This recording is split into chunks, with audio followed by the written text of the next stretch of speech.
Hello and welcome to the fourth in our series of webinars with Change Leadership Consultancy Teleios Consulting. Today's session continues a theme of people and well-being.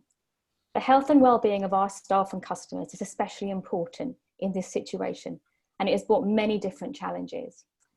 We want to support you as much as we can, and we hope you find this webinar useful. Just want to point out this webinar is being recorded.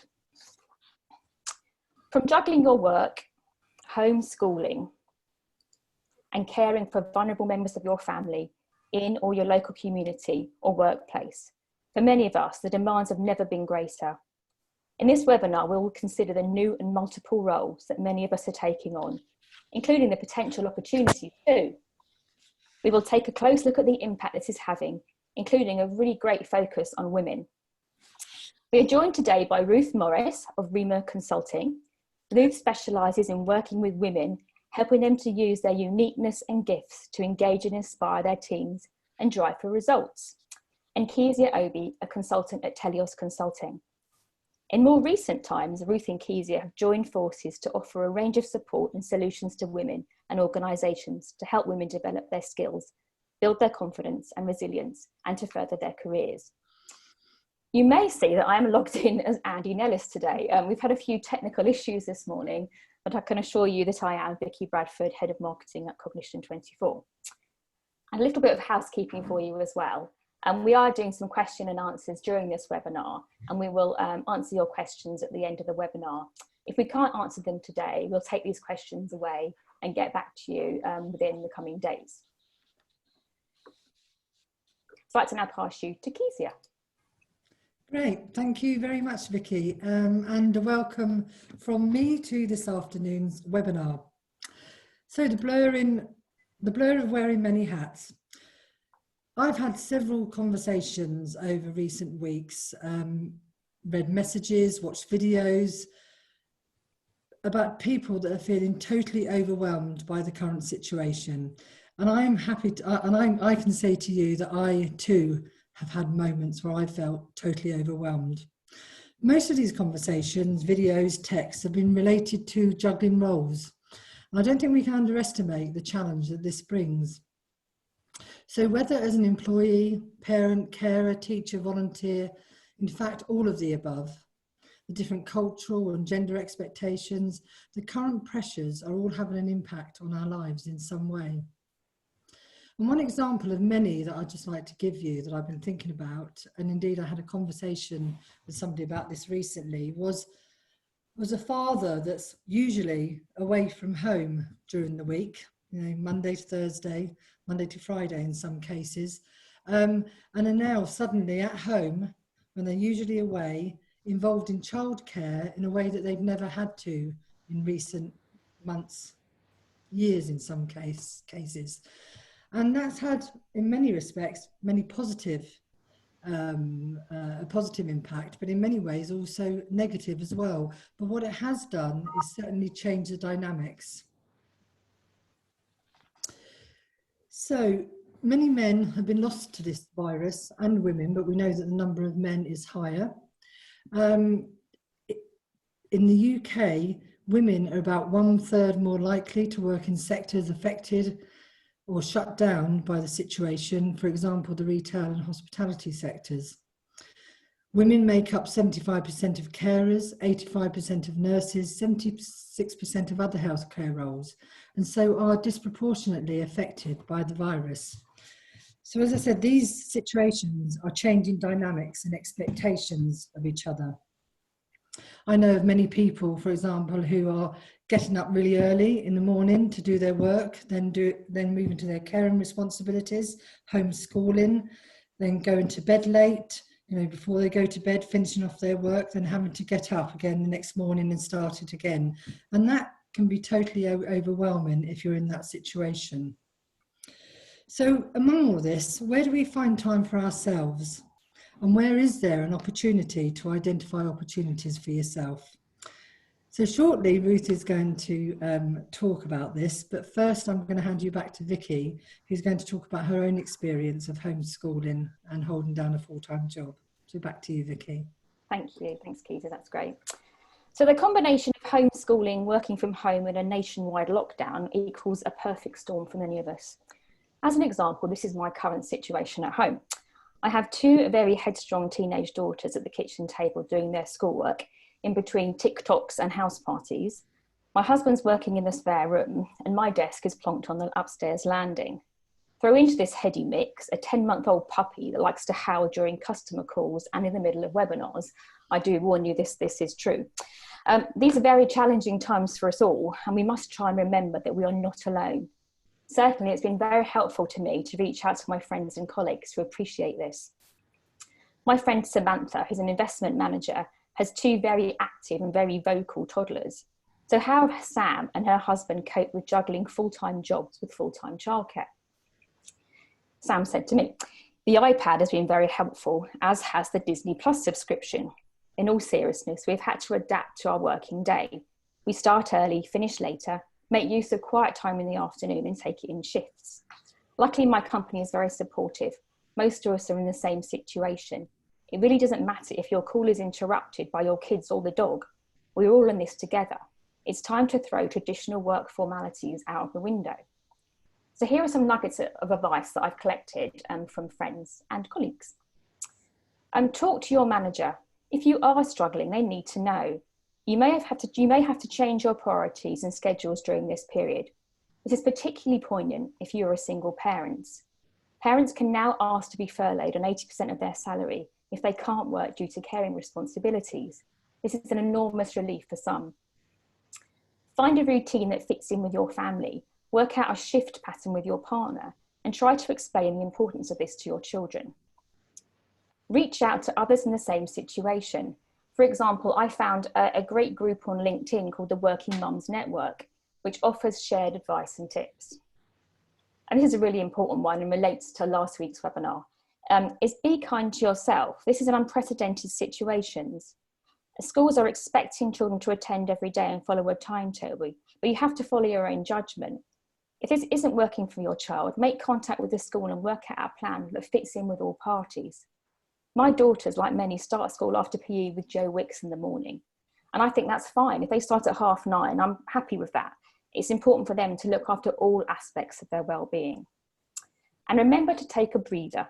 Stretch, breathe some fresh air, listen to your favourite music and press the pause button. Treasure the time with your kids because the days are long, but the years are short. Now over to Ruth from Rema with some advice on how we can all bounce forward. Thanks, Vicky. Some lovely practical tips there for sure. And I love that quote. Enjoy the time with your kids. The days are long, the years are short. Beautiful quote. So who would have thought we'd be in this situation? Just even a couple of months ago, this would be beyond our comprehension. And what we're suggesting to you, as Vicky has given you some tips and hints, how you can actually use this time as an opportunity. We know that there's so much we can't control in the situation we find ourselves in. The one thing that we can control in all of this is ourselves. And yet, and this applies not just to women, but very often to women, we put ourselves at the bottom of our own list. And what we're suggesting to you is actually, you cannot give what you haven't got. Put yourself on your own list and look for the opportunity in this situation. And the heading there, be ready to bounce forward. The metaphor that we're using is that of a sort of softball. And you know, if you dropped a softball to the floor, it wouldn't really bounce very high.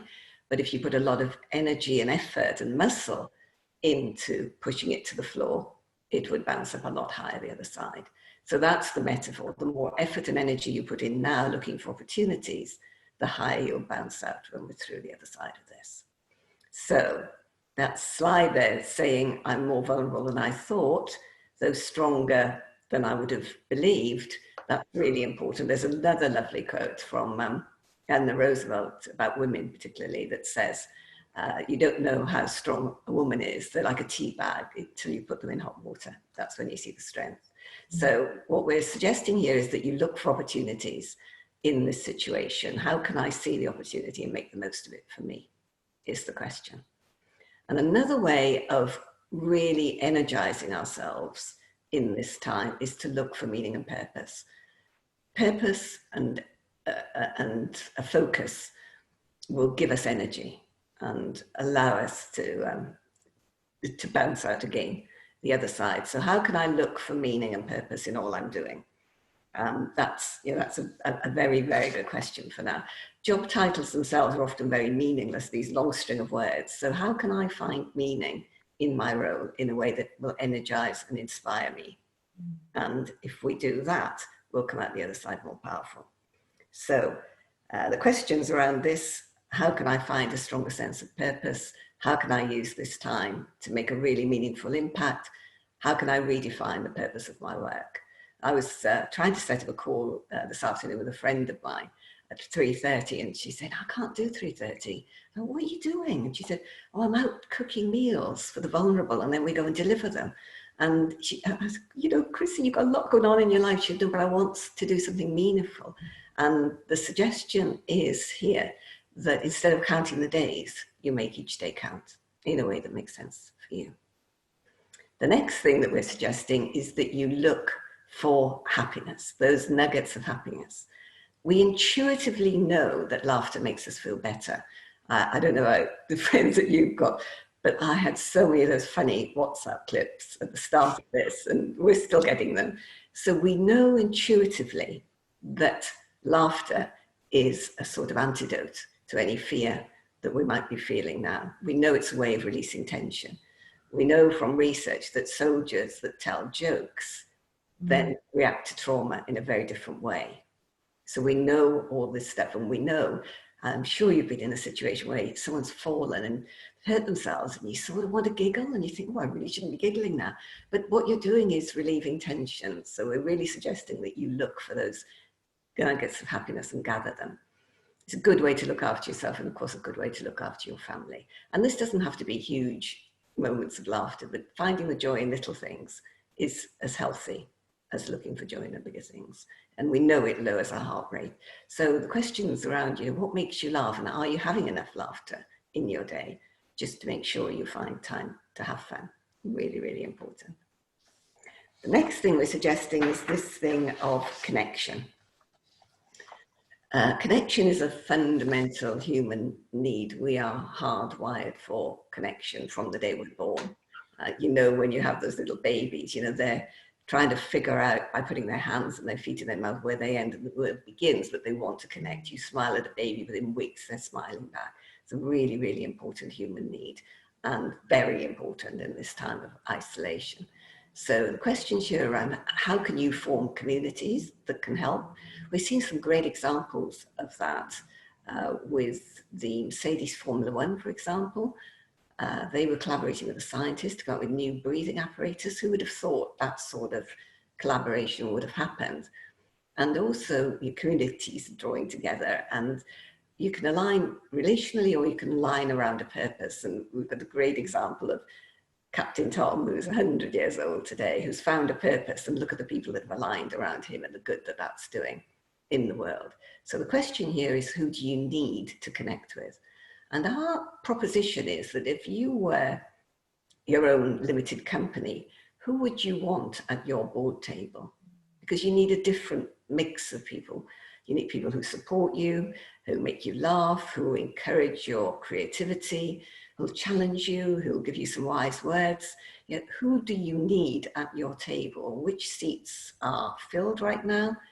And what more do you need to add to that table so that you're covered for everything that you could possibly need throughout the period?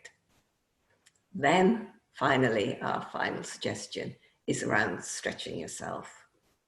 This is about coming out of your comfort zone, doing things that you haven't before. This is how you can grow and develop through this time. Really important. Very often I coach women and they say, oh, I haven't got time to look at my CV or my LinkedIn profile. Maybe this is the time to do it. Again, it's about making the days count, not counting the days. And of course, we know that if we grow, it grows our confidence, it grows our belief in ourselves, and that can breed success as we go through this. So grow your self-worth is what we're saying. Take this time to work on your career, not simply in it. This is one of the big differentiators that we experience between men and women. Women tend to get in, roll their sleeves up and expect everyone to notice what a wonderful job they're doing. Men are smarter, the evidence says, at working on their careers, not just in them. So ask yourself, what can I learn that will sharpen my skills? How can I grab attention? How can I make what I'm doing in this time visible to others? Often, emailing out is a good way of showing yourself. I knew there'd be a knock at the door. I just knew it. Can you watch out? Didn't work. So sorry. Right, we move on. Oh, it's lovely, actually. There's a funny feeling, is that we're welcoming you into our homes, and you're welcoming us into yours. So, but you can see a lot more is going on in ours. So there we go. So how can I use this time to grow? Is the question here. It's a very, very interesting article published by Forbes through this time that was looking at why some countries were more successful than others in dealing with the virus and had less mortalities.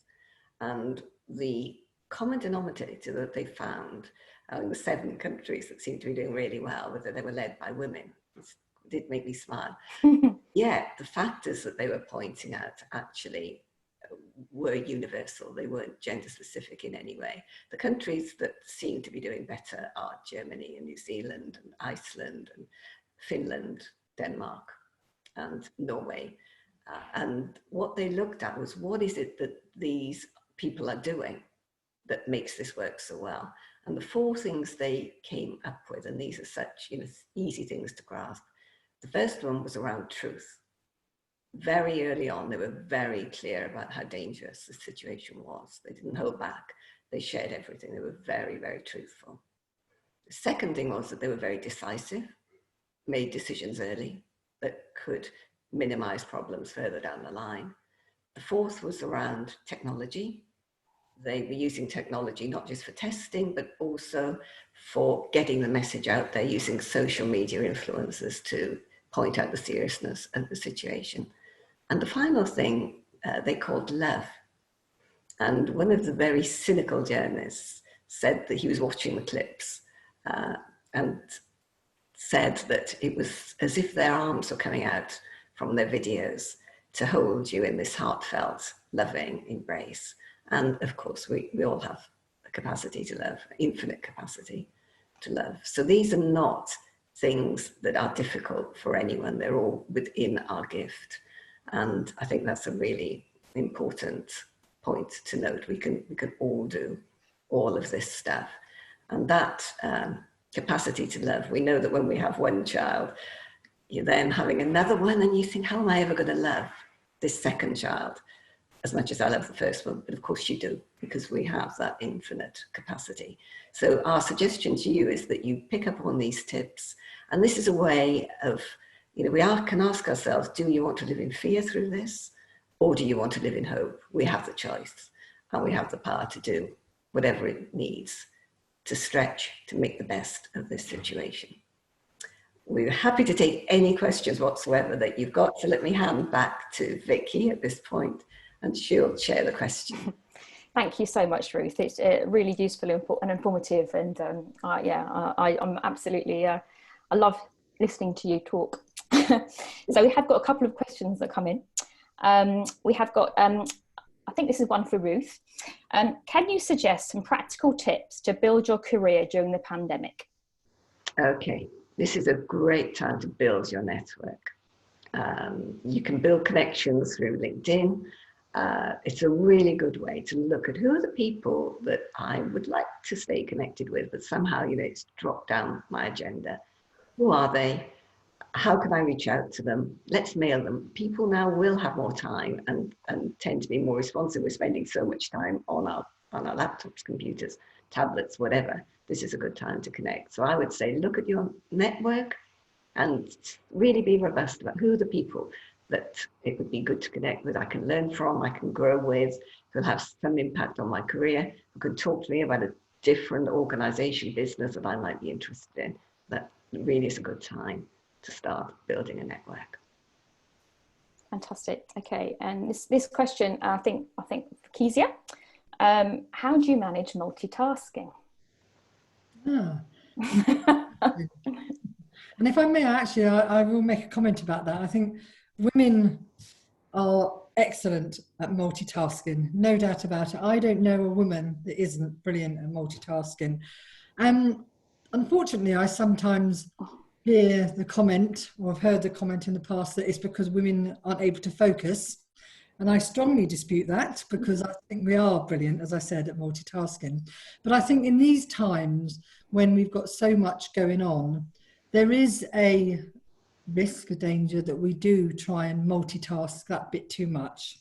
And so I would say to yourself, you know, the lists that you've got, try and just reduce them a bit. You know, prioritize, you know, don't forget to prioritize the skills that you've all got, you know, use on a daily basis, you know. And if you get to the end of the day and you've achieved, you know, some of those items on your list, make sure you cross them out, because I think that's really important, so you can see that you've achieved.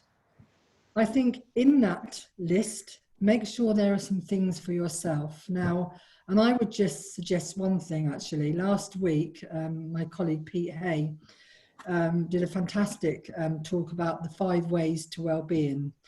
And I think, you know, if you can think about your well-being and 1 or 2 things, even if it's just taking 10 minutes to breathe, to walk in the garden, you know, bring those into your, you know, your list of the day, because that will help you manage emotionally with the challenge of multitasking. Things like, you know, breathing, you know, playing a game for a few minutes with your family, with your son. I've got this, and some parents, if we've got parents listening, may be familiar with this little game called Hot Potato. It's a little soft thing that makes this awful noise, but you throw it to each other, and whenever it stops, basically you're it. And it takes, you know, not even a minute to do, you know, just something like that, you know. So I think, you know, give yourself breaks, work on your list, be realistic, remember to breathe, think about your well-being, try where possible, and I know it's difficult, to actually say, you know, I'm going to spend a certain amount of time on this at work and then take that break. You know, really work hard at pacing yourself. There are some of the things that I've tried to do, because I found myself sometimes trying to juggle too much, and I'm sure that applies to many of us. So, you know, I hope that's helpful. Yeah, brilliant. Thank you. And then finally, I'd like to leave you with this quote, and I wondered what this meant to you, Ruth and Keezia. So the quote is, remember to take a breather, stretch, breathe some fresh air, listen to your favourite music, press the pause button. Treasure the time with your kids, because the days are long, but the years are short. So what does that mean to you both? I love that final quote. And I like the press the pause button. I think that's something really practical. And it's a really good little technique, actually. And we could do it in so many situations, not just now, that sort of stopping, stepping back from the situations we find ourselves in, and having a think and looking at the options before we go forward. And that's, I think, a really, really good thing to have running through your head. Do I need to press the pause button now? Because the multitasking thing is exhausting, and we can really underestimate the amount of energy we use by switching hats. The boundaries between work and life outside of work are really blurred right now, and that in itself can be draining. So, you know, you've got to find a way to replenish the energy that you're losing. You know, we're draining a load of energy right now, and so many clients are saying to me, I feel so tired at the end of the day, and I don't understand why, because, you know, a lot of times I haven't even moved from my office. And that's the point, you know, the concentration, even in listening to things like this, you're concentrating hard, and that's draining energy. So how are you refueling? How are you replenishing that energy? I think it's a really good question. Press the pause. I've just had just to interrupt you there, Ruth. I just had one of our people that have joined the webinar today. I've just come up with a really great suggestion. And she said, one suggestion I would have about pressing the pause button is to go through old photos I've been having so many laughs and a few tears going through old photos that we haven't looked at for ages. And I totally agree with that. We've been doing the same here. And my mum and dad are sort of, they're in their late 70s and they live in Cambridge, so I can't see them. So I've been taking pictures of old photographs I'm finding and sending them to them. And what we're talking about, it brings me joy, it brings us happiness, it does all the things we've talked about today. So that's a great tip. A great tip. And we're doing exactly the same. So obviously, I don't know, intuitively, we're using this time to do that. And we're with friends as well, sending photos around of when we were, you know. Yeah, exactly. Yeah. Before the children. Yeah, we're even sending it to our own children. It's good. Yeah. Good fun. They're baby photos. They're really, because it's funny. Great idea. Great idea. Sorry, Keezia, you didn't respond to the pause. Vicky, we've had a question come through. Sorry, Ruth. Oh, it's okay. We've had a question come through from Lorraine. I don't know if you picked that up. It's how do you manage the boundaries when working from home and maintain some work-life balance? So how do you manage the boundaries? So obviously I think we've touched on some of that, but I think the first thing to say is it isn't easy, you know, managing that work-life balance. I think there's certainly something about, you know, if you're employed, you know, and we touched on this in a webinar a couple of weeks ago about the expectations that your manager, your organisations have of you, you know, and vice versa. So I think it's about having a conversation with whoever, whether it's with yourself, if you've got your own business, you know, your employer, about actually what really is possible. You know, I mean, we know that, you know, we're now working from home, we're interrupted, you know, my son's, you know, in fact, yesterday when we were having the practice run, my son came into the practice run and, you know, needed a bit of help with his homeschooling, you know, so, you know, we are going to be interrupted. So there needs to be, I think, a conversation, an open, honest conversation, around, you know, what you can manage work-wise.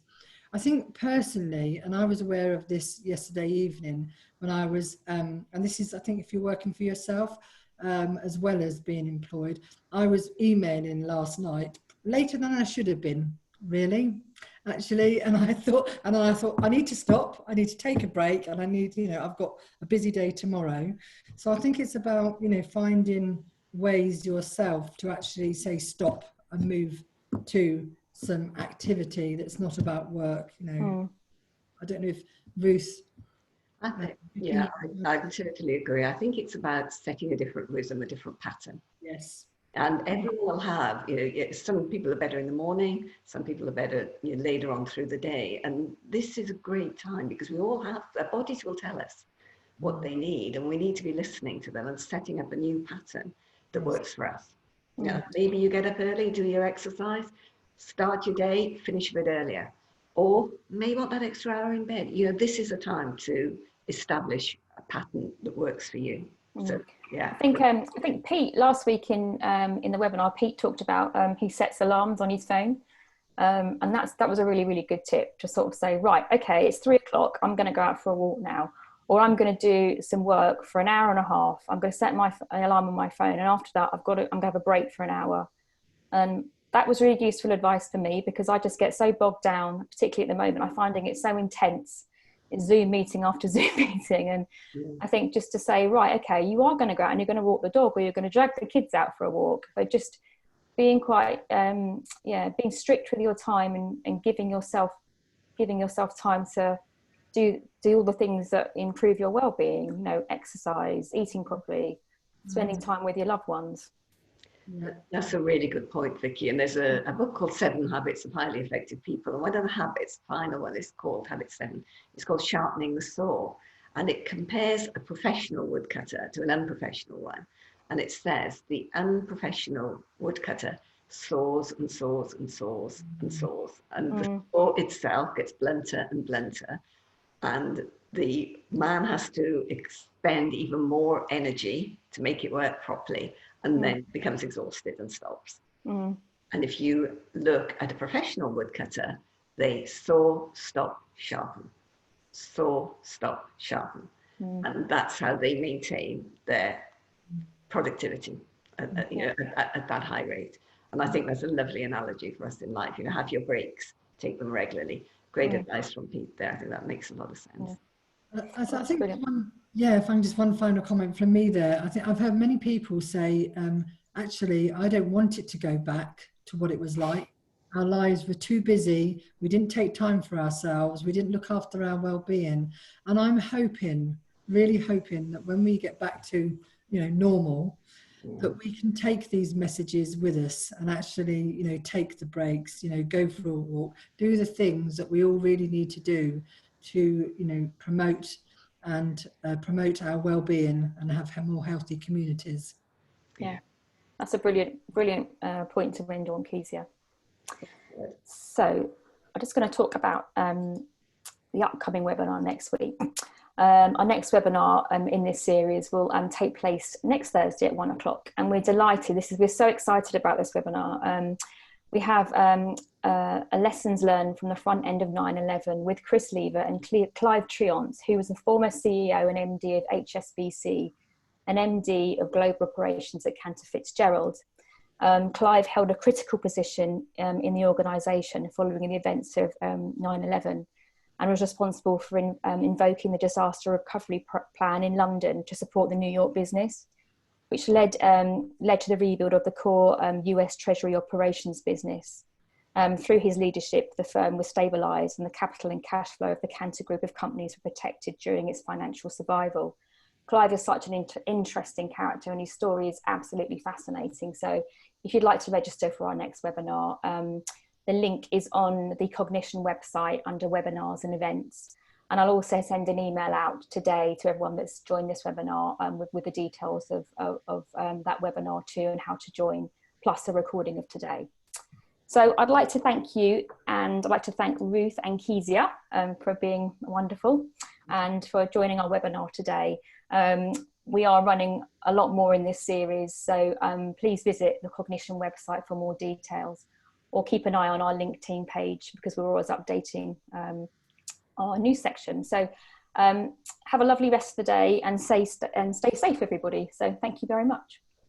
Thank you. Bye-bye. Thank you.